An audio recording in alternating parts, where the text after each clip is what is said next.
hari ini bagaimana kabarnya? Oke, hari ini kita akan masuk kepada perkuliahan manajemen konstruksi ya. Baiklah, sebelum kita melanjutkan perkuliahan, ada kalanya bagaimana dengan ketua kelas hadir semua hari ini? Oke, ini absen tolong diisi dulu.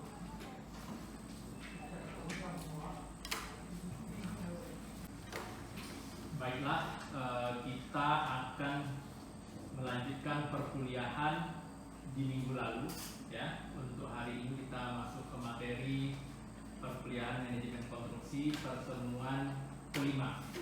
Baik, di pertemuan kelima ini sebelum kita melaksanakan perkuliahan, ada baiknya kita melihat dulu rencana pembelajaran kita, bahwa setiap perkuliahan kita memiliki RPS. Artinya di perkuliahan pertama kita sudah membahas apa saja yang akan kita bahas selama satu semester. Baiklah, di sini di pertemuan kelima kita akan membahas mengenai manajemen proyek konstruksi ya, dimana harapannya setelah melakukan perkuliahan ini mahasiswa itu mampu menjelaskan karakteristik proyek konstruksi ya. Terus selanjutnya dapat menjelaskan atau membedakan jenis-jenis proyek konstruksi. Terus selanjutnya siapa-siapa saja yang terlibat di dalam proyek konstruksi tersebut ya. Selanjutnya mengetahui faktor-faktor pemilihan bentuk organisasi proyek konstruksi. Baiklah, bahwa sebelumnya kita di manajemen konstruksi sudah membahas apa itu tujuan daripada manajemen konstruksi itu sendiri serta pengertiannya di minggu sebelumnya. Masih ingat dengan apa itu proyek konstruksi? Masih ingat ya? Ya, karena mungkin ada slide yang bisa dilihat di depan, bahwa secara umum kita bisa katakan bahwa proyek konstruksi itu satu kegiatan yang mempunyai jangka waktu tertentu dengan alokasi sumber daya terbatas untuk melaksanakan suatu tugas yang telah digariskan. Ya.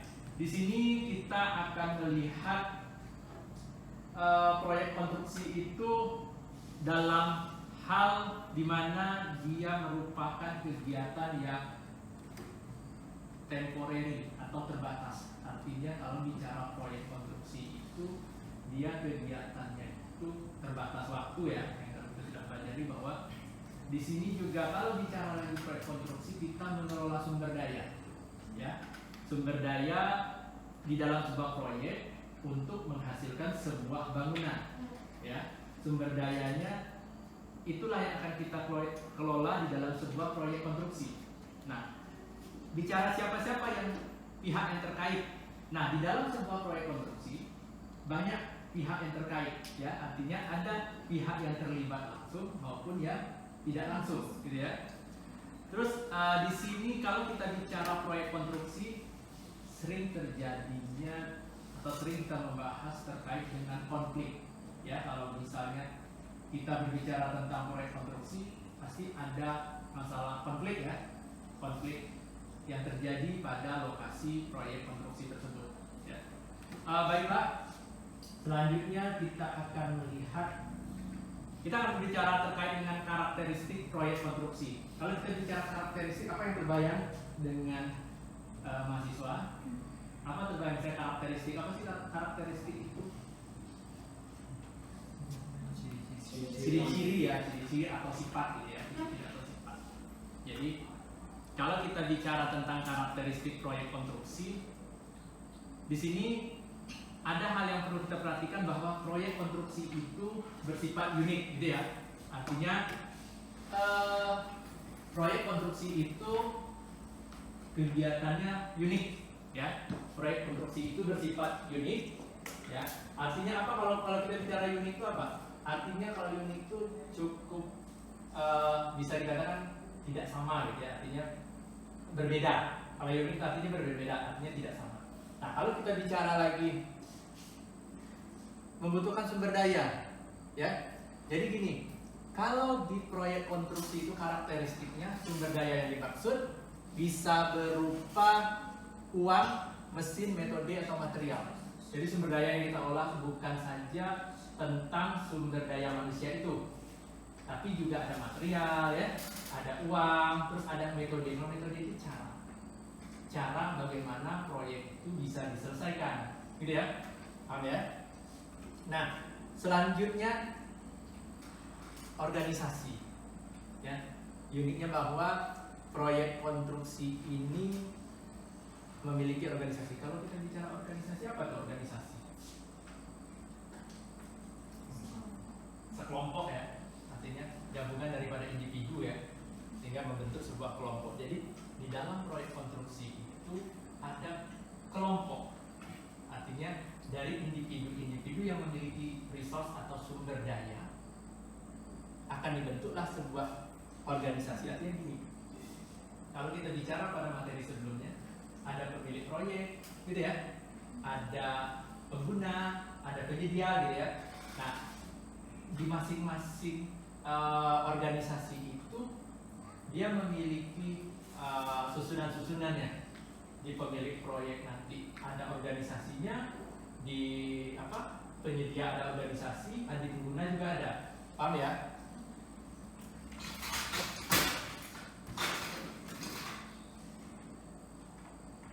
Oke, ada pertanyaan sampai di sini?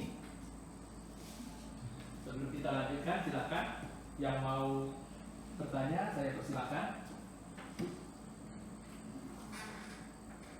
Anissa,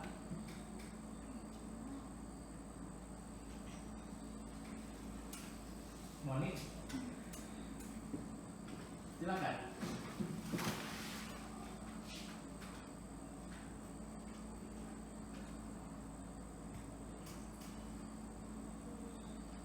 Jadi kalau tidak ada yang bertanya, di sini dapat kita simpulkan bahwa proyek konstruksi itu melibatkan organisasi, melibatkan sumber daya, dan unik, gitu ya. Artinya dikatakan unik itu karena dia tidak sama, tidak serupa. Kalau dulu kita pernah bahas mengenai manufaktur dengan proyek konstruksi. Kalau manufaktur itu dia lebih kepada apa yang dikerjakan itu dia bisa sama. Pabrik, kalau misalnya pengerjaan seng, bentuk seng, ukuran dan jenisnya sama. Tapi kalau bangunan konstruksi, walaupun dia pekerjaannya gedung, tapi dia pasti beda. Ya, tidak pernah ada pekerjaan yang sama. Oke ya, kita lanjutkan. Nih, kita bisa sebut juga proyek itu sebagai satu sistem, gitu ya. Di mana adanya sumber daya proyek, kegiatan proyek, dan hasil. Nah, sumber daya ini kita sebut dengan input, ya. Artinya kalau kegiatan proyek itu sendiri itu prosesnya, ya. Terus hasil dari kegiatan itu adalah outputnya. Jadi ada input, proses, sama output, ya. Kenapa kita bicara tentang input? Karena input itu sumber daya. Jadi apa-apa saja yang dibutuhkan di awal, ya, apa-apa saja yang dibutuhkan di awal, itu akan menjadi sebuah masukan pertama, ya. Selanjutnya, seperti apa kegiatan ini harus dilaksanakan, masuklah kepada kegiatan proyek itu prosesnya, ya. Nah, setelah input dan proses berjalan dengan lancar, hasil daripada kegiatan ini adalah outputnya, gitu ya. Nah, di dalam sebuah kegiatan proyek konstruksi ada dua jenis kegiatan rutin dan kegiatan proyek, ya.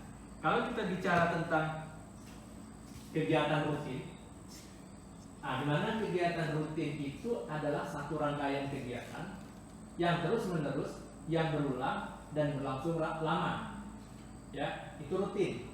Kegiatan proyek bersifat rutin.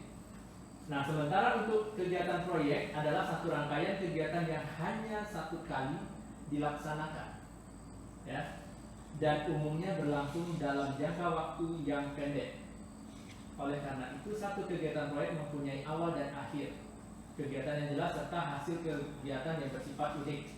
Ya. Di sini kita lanjutkan mengenai ciri kegiatan proyek konstruksi, ya, dimana dimulai di awal proyek, ya, dan diakhiri dengan akhir proyek serta mempunyai jangka waktu. Pernah nggak kalian, ini simulasinya seperti ini?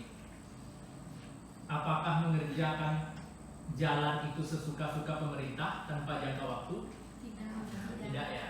Artinya proyek itu yang bersifat sementara itu memang dia memiliki jangka waktu ya. Dia punya jangka waktu. Jadi misalnya pembangunan jembatan, jelas sumber daya di sana. Mulai dari uang kan tadi kan, dia bicara uang ya.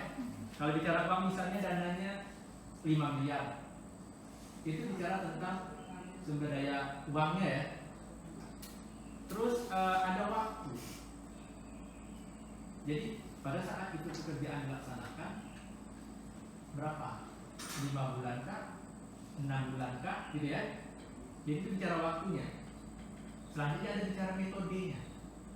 Ya, metodenya itu bagaimana prosedur yang tadi ada input, proses, outputnya, bagaimana metode-metode sehingga itu menjadi sebuah hasil. Ya, sebuah hasil. Jadi sebuah hasil pekerjaan. Oke, sampai di sini ada yang mau ditanyakan sebelum saya memutar sebuah video, sebelum saya menjelaskan lebih lanjut daripada tujuan pembelajaran kita terkait dengan jenis-jenis proyek di konstruksi. Ada yang mau bertanya? Silakan.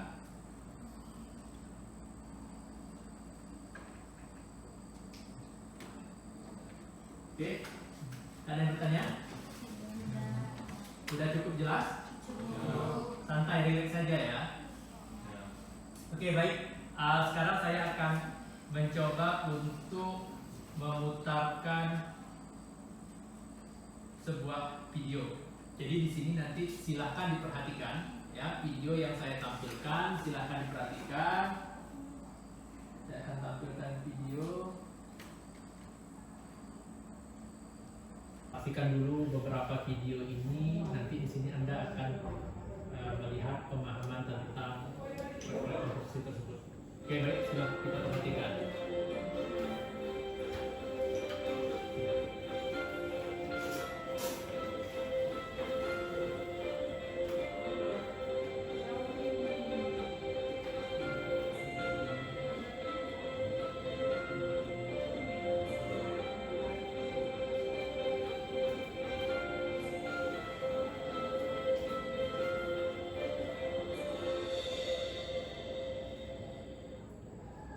Oke, ini yang barusan Anda perhatikan adalah bangunan apa? Pasar ya. Oke ya, simpan dulu ya. Bangunan pasar ya. Sudah diperhatikan tadi ya? Oke ya, sudah diperhatikan ya. Bangunan yang barusan kita lihat tadi adalah bangunan pasar. Bangunan pasar. Jadi tujuan melihat video tadi, tolong Anda ingat apa yang sudah dilihat nanti ya. Oke, sekarang kita lanjutkan lagi dengan nih. Oke. Bacanya apa? Bendungan. Bendungan. Oke. Perhatikan.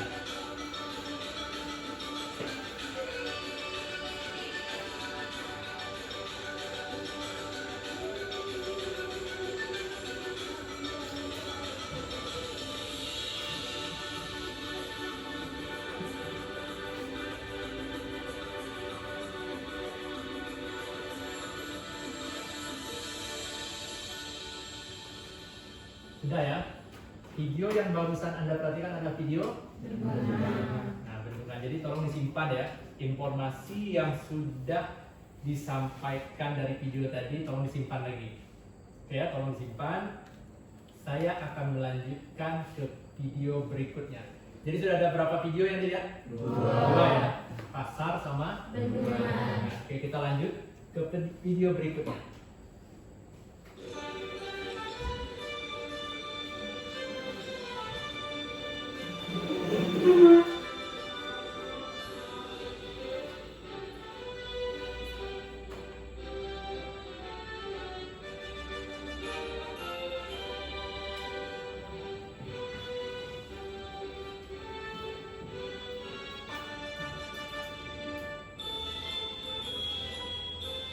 Sudah.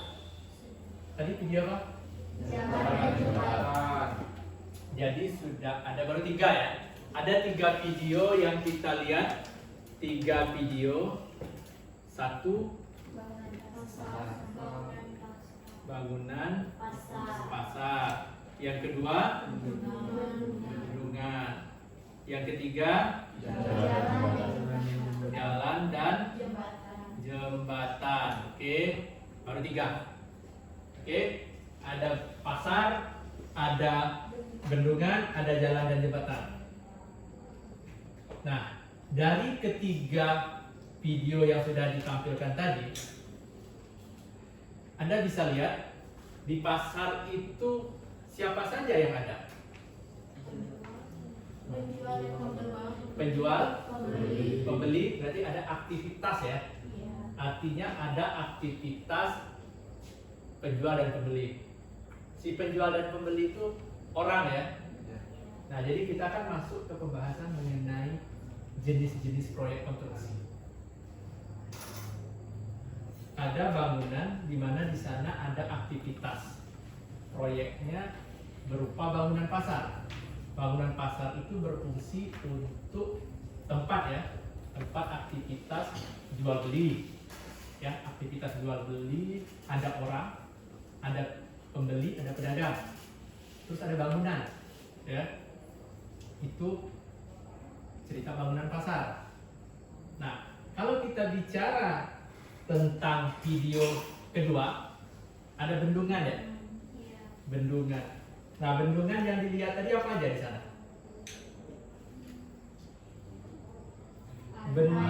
Ada air.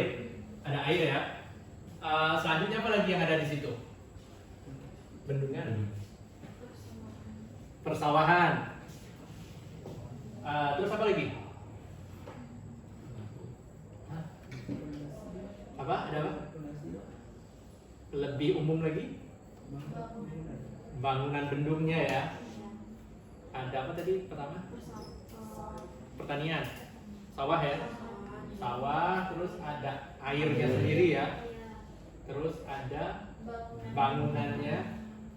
Terus terakhir tadi ada perikanan ya. Artinya kalau kita lihat dari posisi bangunan pasar dan bendung ini ada perbedaan ya.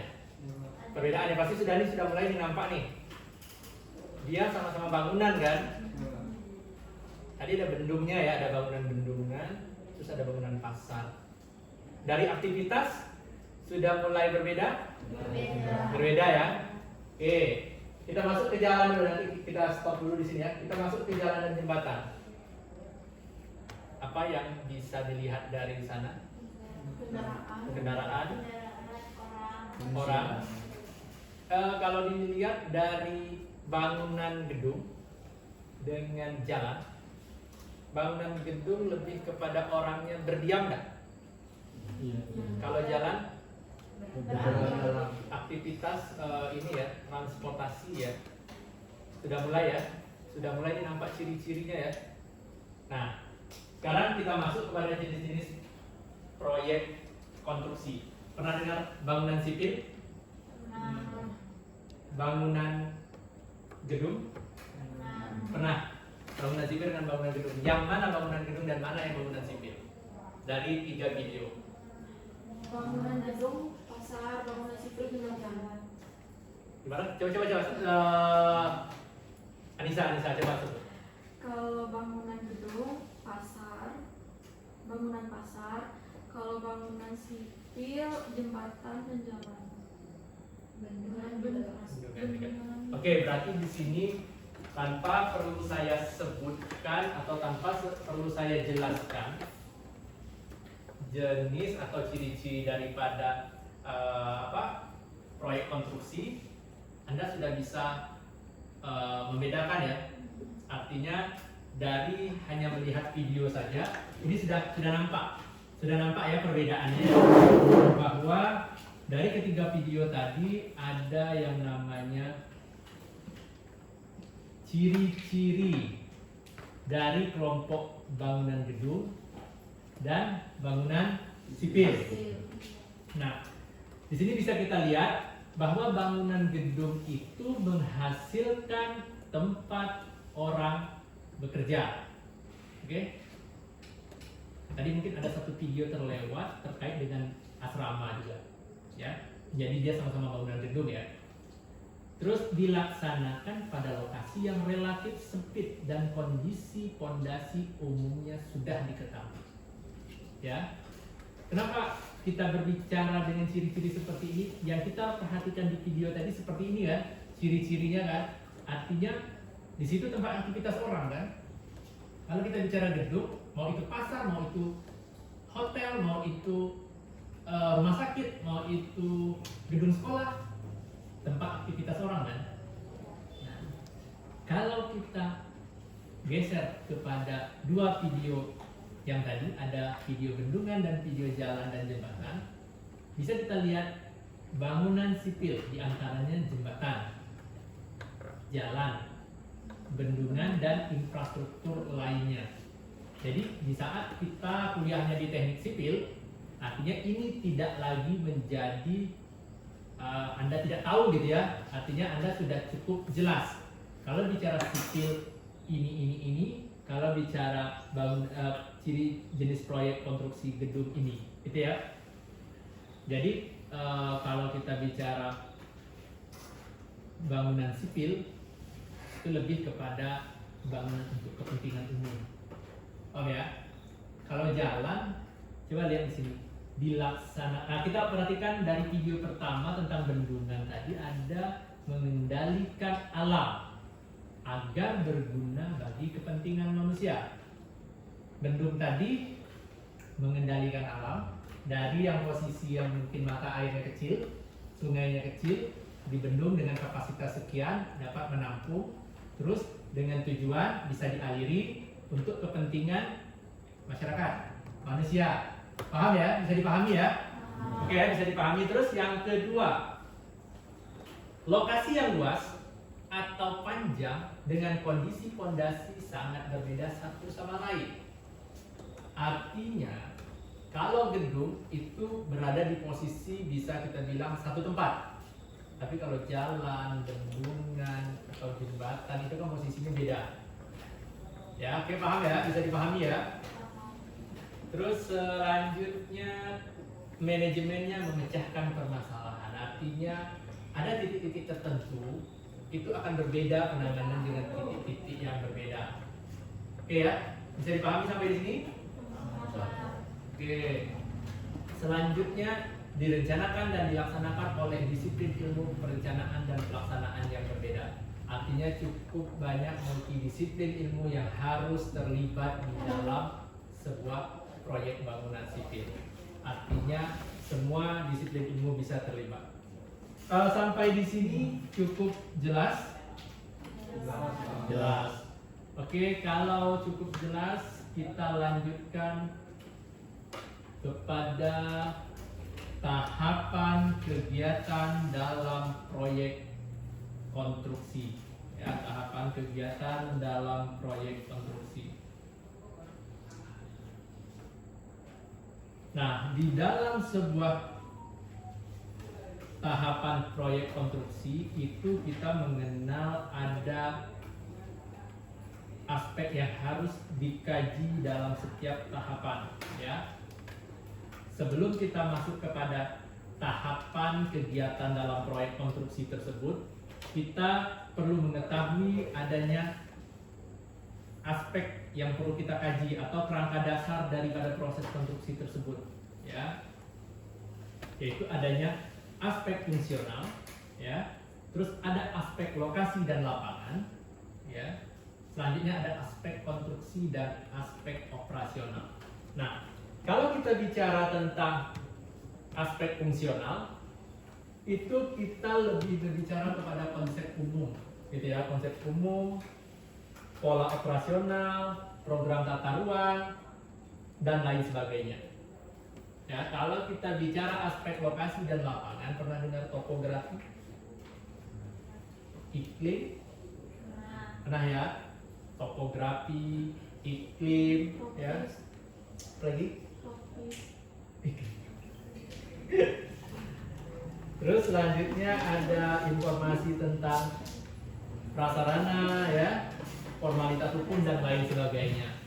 Nah, selanjutnya juga ada aspek konstruksi. Nah, bagaimana prinsip rancangan konstruksi tersebut, terus standar teknis yang digunakan gitu ya, terus ketersediaan bahan bangunan serta metode membangun dan keselamatan operasi.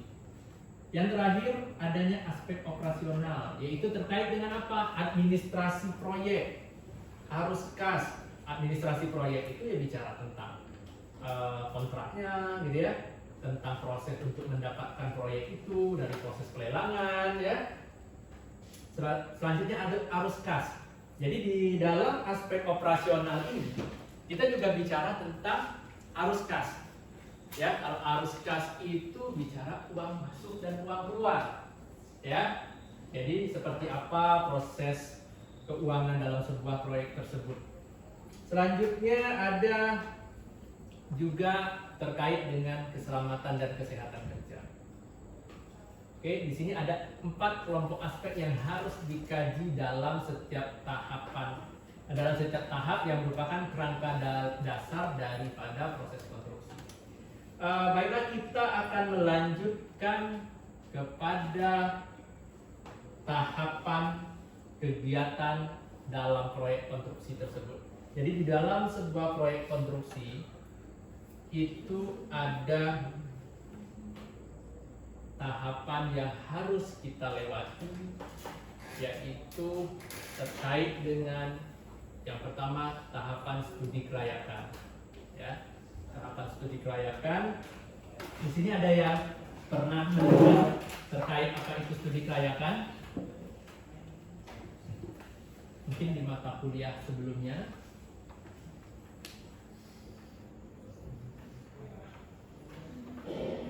Jadi dalam sebuah tahapan kegiatan proyek konstruksi, studi kelayakan itu perlu dilaksanakan. Artinya ini proyek layak atau tidak untuk dilaksanakan, gitu ya, layak atau tidak untuk dilaksanakan. Jadi butuh pertimbangan teknis. Jadi bukan saja di bidang ekonomi, tapi orang teknik sipil perlu membahas mengenai sebuah studi kelayakan guna persiapan pelaksanaan proyek konstruksi. Ya. Jadi di sini kita akan menyusun rancangan proyek secara kasar dan membuat estimasi biayanya. Ya, selanjutnya kita meramalkan manfaatnya langsung baik secara ekonomis maupun fungsi sosial. Terus menyusun analisis kelayakan proyek baik secara ekonomis maupun finansial. Terus menganalisis dampak lingkungan. Jadi itu di tahapan studi kelayakan. Nah, selanjutnya kita masuk kepada tahapan penjelasan. Jadi di dalam sebuah proyek konstruksi itu yang tidak boleh kita tinggalkan tahapan-tahapan ini. Mulai dari studi kelayakan, terus tahapan penjelasan, ya.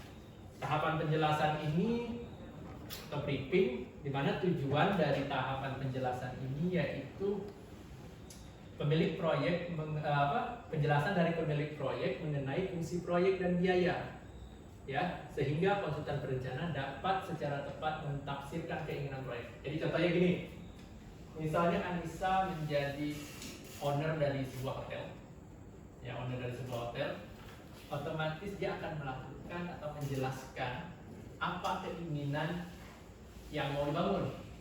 Ya, biayanya berapa, terus konsepnya seperti apa gitu kan. Jadi di tahapan ini perlu dilakukan penjelasan, pemaparan agar apa yang diinginkan nanti tidak, istilahnya tidak keluar dari yang direncanakan. Oke, 2 tahapan sudah cukup jelas. Kalau sudah cukup jelas, kita akan lanjutkan lagi ke tahapan berikutnya dalam sebuah kegiatan proyek konstruksi.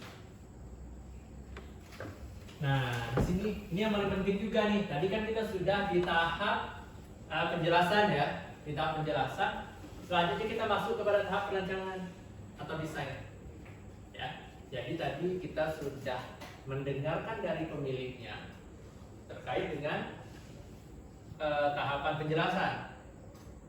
Nah, di tahap desain ini melengkapi penjelasan proyek dan mempersiapkan informasi pelaksanaan yang diperlukan. Artinya kita mengembangkan informasi dari penjelasan tadi, nanti akan dituangkan ke dalam sebuah rancangan. Ya, sebuah rancangan sesuai dengan kelayakan sudah selesai. Terus sudah dijelaskan nih sama pemilik mau buat apa. Kita masuk ke tahap rancangan, akan terbentuklah sebuah rancangan yang mengikuti alur yang sebelumnya. Oke, sampai di sini ada pertanyaan? Ada pertanyaan?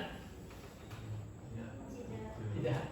Oke, nampaknya dari tadi cukup sangat mengerti atau tidak mengerti? Cukup mengerti ya. Oke, kita akan lanjutkan ke tahap pengadaan atau pelelangan.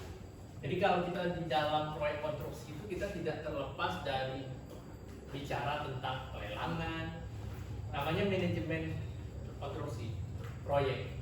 Artinya tahapan-tahapan yang tidak boleh kita lewatkan. Nah, tahapan pengadaan, masih ingat dengan pengadaan atau pelelangan? Masih ya? Oke, di sini kita akan ulang lagi. Jadi setelah tahap studi layakan selesai, tahap penjelasan selesai, terus tahap desain ya, desain selesai, kita masuk ke tahap pengadaan. Artinya dokumen yang sudah terbentuk tadi sudah siap untuk ditawarkan atau sudah siap untuk dilelangkan. Oke ya. Nah, ini ada proses pelelangan atau procurement atau tender. Itu proses yang digunakan untuk menunjuk siapa yang akan menjadi pelaksana daripada apa yang sudah kita konsep di awal tadi. Oke, paham ya? Nah, di sini ada tahapan prakualifikasi, dokumen kontrak, ya. Oke, sampai di sini sudah cukup jelas? Oke, kita coba lanjutkan kepada ini tahapan pelaksanaan. Jadi tahapan proyek konstruksi di posisi pelelangan sudah selesai, artinya sudah bisa diketahui siapa yang bakal mengerjakannya, ya, siapa yang akan mengerjakan daripada sebuah kegiatan tersebut.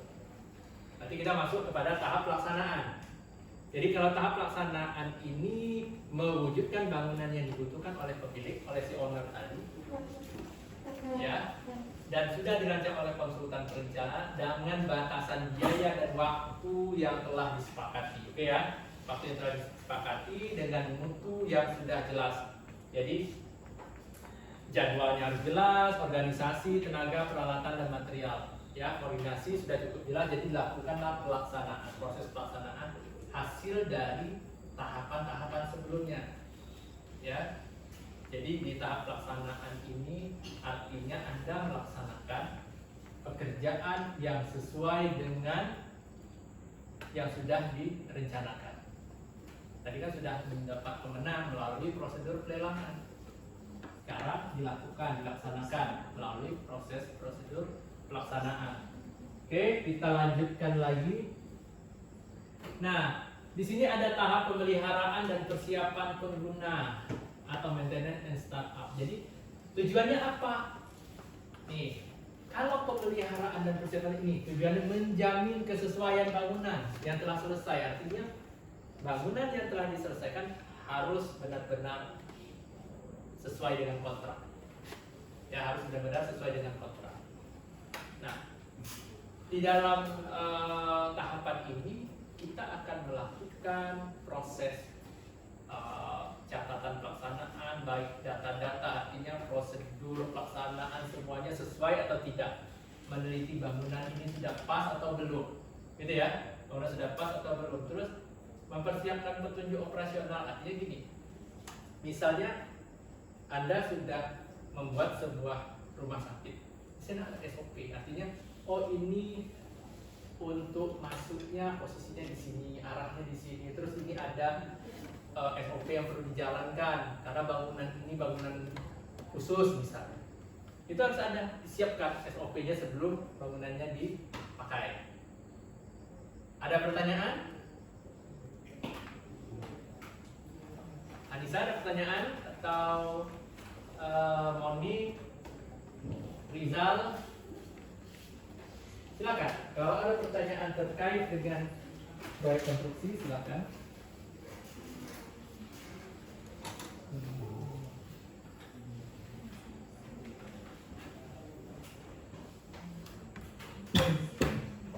Oke, kalau tidak ada pertanyaan, baiklah. Kalau tidak ada pertanyaan, kita lanjutkan materinya pada minggu berikutnya ya. Pada minggu berikutnya, saya ucapkan terima kasih. Kalau memang tidak ada pertanyaan, saya tutup dengan wabillahi taufiq wal hidayah. Wassalamualaikum warahmatullahi wabarakatuh. Waalaikumsalam warahmatullahi wabarakatuh.